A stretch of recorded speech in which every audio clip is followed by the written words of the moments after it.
What is going on, everyone? Welcome to the Ryi Report. Last time we had Ryi Report was at the very beginning of the brand new meta, and I'm here to tell you how things have kind of rolled out since then. We've had a full week and a half of tournaments at this point. So we have a lot of data to kind of scrub through to kind of see what is meta, what's not meta, what's been disappointing, what's been overperforming, etc., etc., etc. You know, with Pendulums coming out, with Super Heavies getting support, Melodious getting support, where did everything fall? Let's get right into it. Harpy Ladies, #1, no surprise there. Harpy Ladies, it's an interesting deck because it's the most played by like far, and I'm taking my data from power rankings. That's the #1 place I'm taking my data from the big tournaments that we've had this week. So Meta Weekly, MCS, and GG Tour, all high prize pool. I believe MCS 1400, GG Tour 500, and Meta Weekly was 300 or so. I don't really remember off the top of my head.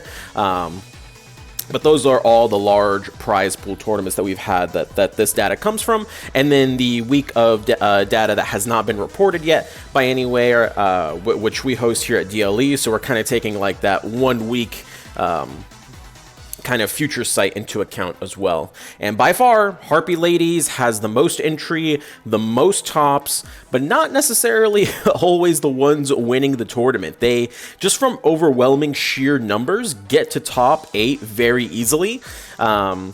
Like pretty much everyone enters with Harpy Ladies, and a lot of them top, right? They do very, very well in Swiss, but they have trouble kind of finishing up the tournament. They don't win as many individual tournaments as you think. I believe in power rankings, there was like 1 or 2 tournaments that they actually won out of like all, like just we had so many tournaments, 10, 12, 13 tournaments or something crazy like that in that week. And they didn't win as many as you'd think they'd win. So, very interesting to keep that in mind. It very much so reminds me of when everything got nerfed and Shiranui, non-combo Shiranui, was the best deck. And because it was the best deck, it was just an era where everything was kind of beating it to finish, you know? So that's just something to keep in mind, that even though Harpies is a tier 1 deck, even though it is a gatekeeper deck, it is one of the weaker tier 1 decks that we've had. So, you know, you definitely want this. If you're a rogue type deck lover, you definitely want something like this in the forefront instead of something like, you know, a Dark Lord deck kind of stopping the meta from adapting. In tier 2, I don't think I honestly don't believe right now it's you know, you can say anything is necessarily tier 2.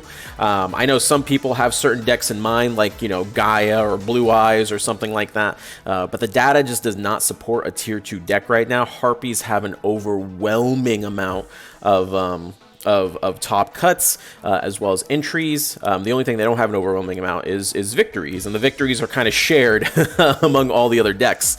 So this is why me personally, I did not put a tier 2. I don't think this is a permanent thing. I think by the next time I do the Ryi Report, I can almost guarantee you one of the tier 3 decks will climb up. As people kind of play them more and figure out more strategies, as well as get rid of any counters that may proceed as the meta. Let's get into tier 3 actually. Tier 3, first up, Gaia.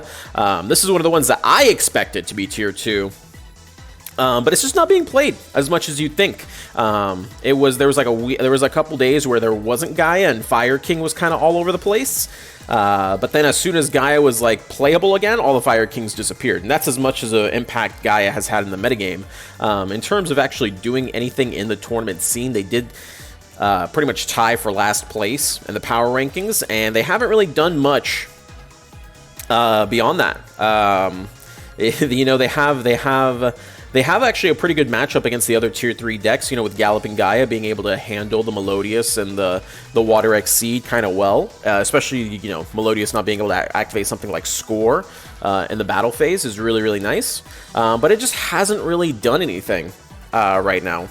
I think if this deck can put up just some better numbers, I could see them being a tier 2 in terms of power level. But as of right now, I just purely off of data, I don't think you can say Gaia's, you know, a tier 2 deck. I think you have to place them in a tier 3 with everything else.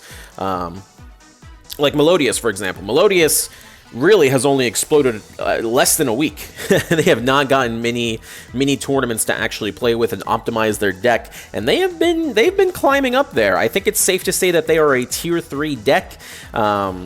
Could potentially go higher. Their only downside is they're very easy to counter. Harpies, namely, is not a great matchup for them, as they can just bounce all of the Harpy cards. Or I'm sorry, the Harpy cards can bounce all of the Melodious monsters, which is a pain in the butt. You can outplay them by summoning the Schwerta, I think, Schwerta, the one that banishes, quick effect banishes. You can chain block the Harpy Slash, but that doesn't really solve the problem, because if they just have another spell or trap, they could just go in and activate it, you know, get the effect off anyway. So while you can outplay them, and it's not like a 100% I lose this matchup, it is rough. It is still rough, you know. Things have to go very, very, very well for you and very poorly for your opponent for you to win that matchup. It's kind of how things work in that front. That being said, though, I'm excited to see what happens with this deck. I think this week, one of the things to look out for if you're playing this deck is a lot of people trying to come out and counter you. And if that happens, you know, they now have to adapt to those counters. And if they are unable to do so, they may even end up falling down in the rogue tier. So I think it's one of those decks that'll either go up or down. I highly doubt they're going to stay tier 3 coming into the next week of play. Water Exceed, it's always a meme that they end up doing very, very well right after a ban list, but they continue to do well. They actually won GG Tour, $500 tournament that we hosted this past weekend, and they're honestly sitting pretty. Just a deck that's just able to play any Floodgate card, which is very powerful in the current metagame. A lot of duels, when you open them up, it's just being controlled by Poisonous Winds, by Necro Valleys, by Light Imprisoning Mirrors, all this stuff, and they can play any of those cards because their core is just so tiny. And they've been consistent, you know. They don't necessarily have any poor matchups. The only one is anything that's untargetable, like Lunalights. And in GG Tour, they won against Lunalights. You know, they have outs to everything. You know, they're the jack of all trades. They're good. They're okay at everything. Not great at anything. And you know, it doesn't necessarily lose heart to anything in the current metagame. So I think tier 3 is a very safe spot. I wouldn't be surprised if they fell, but I don't think they're going to get any higher than tier 3. Now, what's interesting is the rogue tiers, and like I said, when you have a deck like Harpy Ladies, that is when you start. That's when you start seeing a bunch of these rogue decks kind of pop up, and we'll talk about each one individually here. Starting off with Lunalight, because that's the big one, right? Lunalight, a lot of people are thinking, oh man, I think Lunalight could be a tier 3 deck. It could be a tier 3 deck, and I thought that too. But looking on the data, they're not. They did win MCS, which is, you know, major props to them for winning MCS. That's awesome. But they, even in the MCS that they won, the top rate was very, very poor. After MCS, a lot of people attempted to play Lunalights, but they just weren't topping, you know. And when you look at top cuts, it's like 1 or 2 Lunalights that actually end up in the top cut, and it's very rare for them to actually go the distance. They kind of have to have a Cinderella run to make the distance. For example, in GG Tour, they had to go through, you know, a Blue Eyes player who made top 8, and the Blue Eyes player by all rights had the game. He just didn't see Lethal. Everyone else saw Lethal. Everyone watched it live. And because he threw that game 3, he bricked, and then just Lunalights went to the final, or to top 4, to eventually go on to the finals. So it's one of those things where I think a lot of what was going on with Lunalights is more of a Cinderella story. Good brackets, good matchups, good, you know, your opponent misplay, if you will. I still think that it's a deck that may be able to kind of break back into a tier 3 position, especially if Harpies continue to dominate everyone, because the way Lunalight wins is just fighting off the overwhelming tier 1, right? When Automats was overwhelming tier 1 and every other game you're into an Automat, you played Lunalight, you're probably going to win all those games, right? But a deck like Harpies, which kind of has a really good inherent built-in protection against Lunalight and the Thunder Spark, and if they're able to one-shot you without any hand traps, it gets a little dicey. Based on the power ranking data and based on where they are right now, I don't think it's safe to call them a tier 3 deck. I think it's more safe to call them the best rogue deck, that if they can find their consistency, if they can find their footing, and they can actually get those tops and actually, you know, not have just a miracle run and then disappear and you never see the deck again. If they have those going into it, I think they could go into become a meta deck. But as of right now, I just don't feel comfortable calling it anything other than a rogue deck. If you want to play something like Lunalight, just play Melodious, and you're going to have a better top rate as of right now. Blue Eyes White Dragon, that's another deck that I thought was maybe even tier 2 for a good chunk of time, but they were topping fine in the beginning of last week, but then they really started falling off, and as soon as Melodious started coming into the metagame, they've pretty much disappeared. They do not have a good matchup against the singing girls over there. I think that pretty much solidifies Blue Eyes' spot here in Rogue tier. I'm not trying to hate on the deck. I know, yeah, Ryi's hating on Blue Eyes again. Surprise, surprise. But you guys remember my last Ryi report? I said this deck, it's like Water XC deck. It's either going to be meta or it's not going to be meta. Right after a ban list, you'll see a bunch of them being played because everyone has Blue Eyes, and unfortunately, it's just not putting up the numbers that you'd expect a tiered deck to put up. I don't think this is going to enter the metagame, especially with Melodies being here, but you never know. Maybe if Melodies fall off, they can pop off again and do something. Thunder Dragon, oh my lordy. So Thunder Dragon is one of those decks where a lot of people were like, oh no, there's no way Thunder Dragon's going to be like the best deck in the metagame. It's been very quiet on Thunder Dragon's part. They have not done like anything in any tournament. Small tournaments, large tournaments. You'll get like a couple people topping and they make it very far, but it's been very quiet. We haven't really seen anything explosive from them. Honestly, they're kind of here just because of more prediction rather than hard statistics, if I'm being completely honest with you, because if it was hard statistics, I think you wouldn't even see Thunder Dragons on here. I do still respect the overall power of Thunder Dragon, and I still think that it can just explode and win you a game.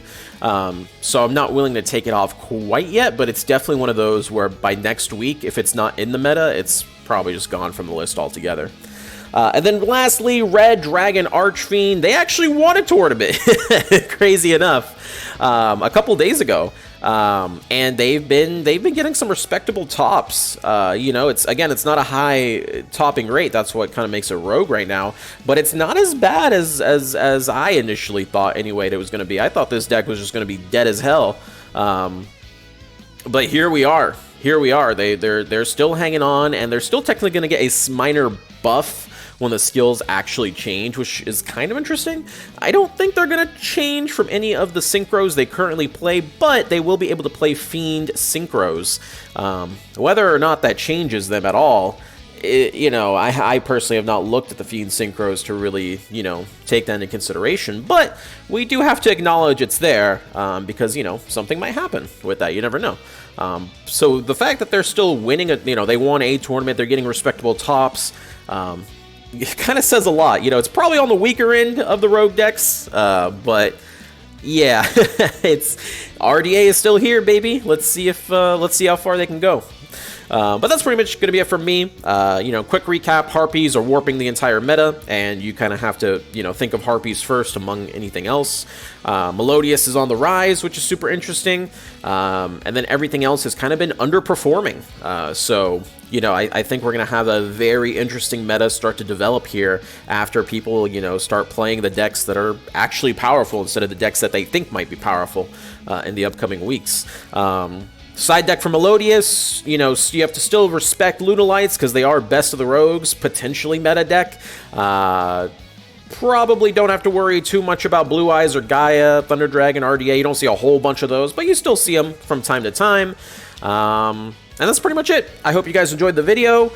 Tell me what you think about the meta in the comments. I'll read them, I promise. Till next time, boys.